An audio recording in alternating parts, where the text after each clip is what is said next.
डैरियो ने बताता है अतीत में वो एक किंगडम का नाइट हुआ करता था। यह है प्रिंसेस ज़हरा, जो दिखने में खूबसूरत थी। हर कोई उन्हें चाहता था क्योंकि वो खूबसूरत थी। डैरियो भी उन्हें पसंद करता था। वो बहुत ही विनम्र थी, वो किसी से भी भेदभाव नहीं करती थी। डैरियो ने उनसे कहा था कि मैं आपकी हमेशा रक्षा करूँगा।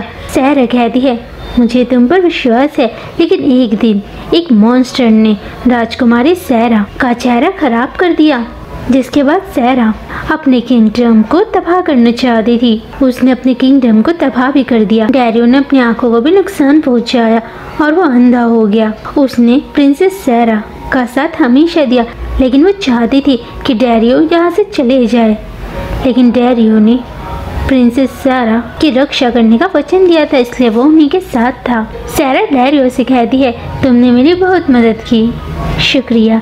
वो जैसे ही लेक में कूदती है तभी किसी का हाथ राजकुमारी ज़हरा को अपनी ओर खींचता है। फिर हम प्रेजेंट में देखते हैं। अब से हम इस खूबसूरत से दिखने वाली औरत को ज़हरा कहेंगे। वो अल्फांसो पे हमला करती है, लेकिन एमा अल्फांसो को बचाती है, जिसके बाद ज़हरा एमा पर हमला करती है। तभी लियोन वहाँ आता है। जर्मन एमा के सामने है। एमा को लगता है कि जर्मन शायद मर चुका था, लेकिन उसे बाद में पता लगता है कि वो जिंदा है। जर्मन उन सबको वहाँ से ले जाते हुए कहता है डैरियो तुम गलत का साथ दे रहे हो। डैरियो कहता है जैसे तुम रोबर्टो के लिए महसूस करते हो, वैसे ही मैं राजकुमारी ज़हरा के लिए महसूस करता हूँ। मैं उनकी रक्षा करना चाहता हूँ। फिर हम अतीत में देखते हैं जब लियोन एक बच्चा था। वो जर्मन के साथ एक जंगल में जा रहा था शिकार करने के लिए। तभी कोई जानवर जर्मन को मार देता है। फिर हम वर्तमान में देखते हैं लियोन को होश आ जाता है। एमा उसे पानी देती है और कहती है अल्फांसो और जर्मन ठीक है। वो उससे ये भी कहती है कि तुम्हें मुझे किस करना होगा क्योंकि हम बहुत दिनों के बाद मिले हैं। तभी जर्मन आते हैं। लियोन का चेहरा पूरा लाल हो जाता है। जर्मन समझ जाता है कि कुछ तो हुआ है। वो कहते हैं लियोन तुम मेरे बेटे हो। एमा उन्हें डैरियो का प्लान बताती है कि शायद डैरियो जिरेकल रिंग का इस्तेमाल करना चाहता है ताकि वो राजकुमारी ज़हरा को बचा सके। तभी जर्मन को कुछ होने लगता है। वह कहता है मेरे करीब मत आओ। लियोन कहता है अगर तुम किसी मॉन्स्टर में बदले तब मैं तुम्हें मार दूंगा। सिमेना रोबर्टो को याद कर रही होती है। वही दूसरी ओर रोबर्टो भी अपनी माँ और लियोन को याद कर रहा होता है। डैरियो कहता है रोबर्टो मुझे माफ कर दो, मैं तुम्हारा बलिदान नहीं देना चाहता हूँ क्योंकि इस समय तुम्हारी उम्र कम है, लेकिन मैं राजकुमारी ज़हरा की जान बचाना चाहता हूँ। तभी वो आते हैं। वो कहते हैं डैरियो रोबर्टो को हमें दो। तभी ज़हरा आती है। वो उन पर हमला करती है। डैरियो और जर्मन की लड़ाई होती है। जर्मन डैरियो को मारता है। डैरियो कहता है मैं देखना चाहता हूँ कि तुम रोबर्टो को कैसे बचाओगे। वो चेन को तोड़ देता है। वहीं दूसरी ओर एमा मशीन गन से ज़हरा को हरा देती है। जर्मन रोबर्टो को बचाने के लिए जाता है। लियोन जर्मन की मदद करता है ताकि वो मर न जाए। डैरियो ज़हरा के पास जाता है क्योंकि वो मर रही होती है। वो ज़हरा को झील में फेंक देता है। डैरियो झील के ऊपर ज़हरा के शरीर को देखता है। जर्मन जरूबा की मदद से रोबर्टो की जान बचाता है। लियोन उन्हें बाहर निकालता है। डैरियो ज़हरा के शरीर को देखता है।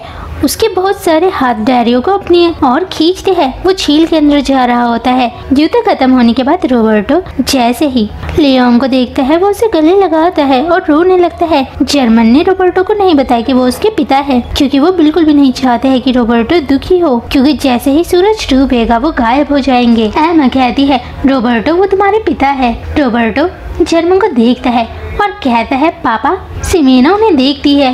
वो सब एक दूसरे से मिलकर खुश है और रो रहे हैं। दुर्भाग्यवश एक मॉन्स्टर आता है जिसके पास डैरियो और ज़हरा का शरीर है।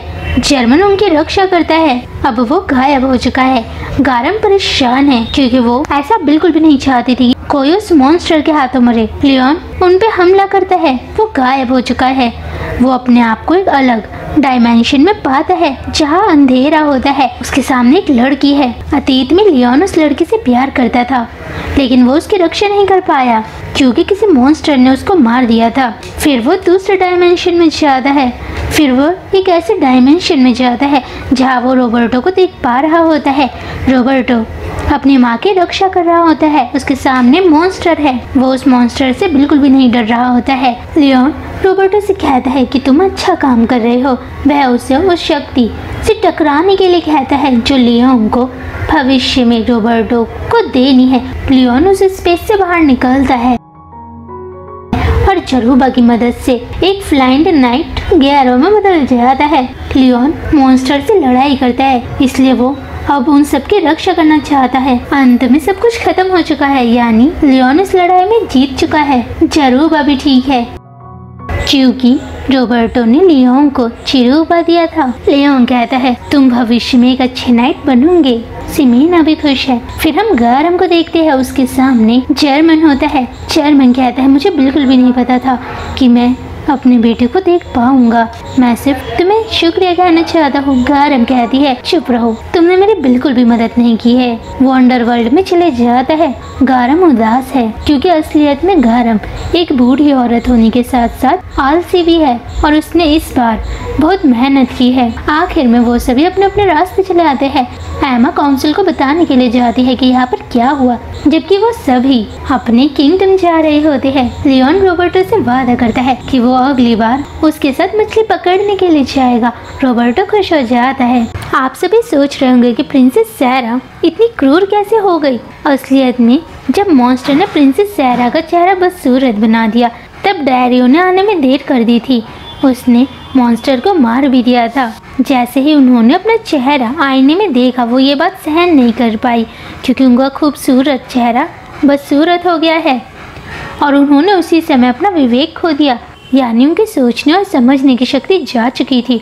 वो सिर्फ अपने किंगडम को तबाह करना चाहती थी। उन्होंने ऐसा ही किया, उन्होंने अपना पूरा किंगडम जला दिया। वो ये चाहती थी कि डैरियो किसी सुरक्षित स्थान पर जाए क्योंकि अब वो अपना पूरा किंगडम ही नष्ट करने वाली है। डैरियो को अपने ऊपर शर्म आ रही थी क्योंकि वो प्रिंसेस सैरा की सुरक्षा नहीं कर पाया, इसलिए उसने अपने आंखों को नुकसान पहुंचाया और वो अंधा हो गया।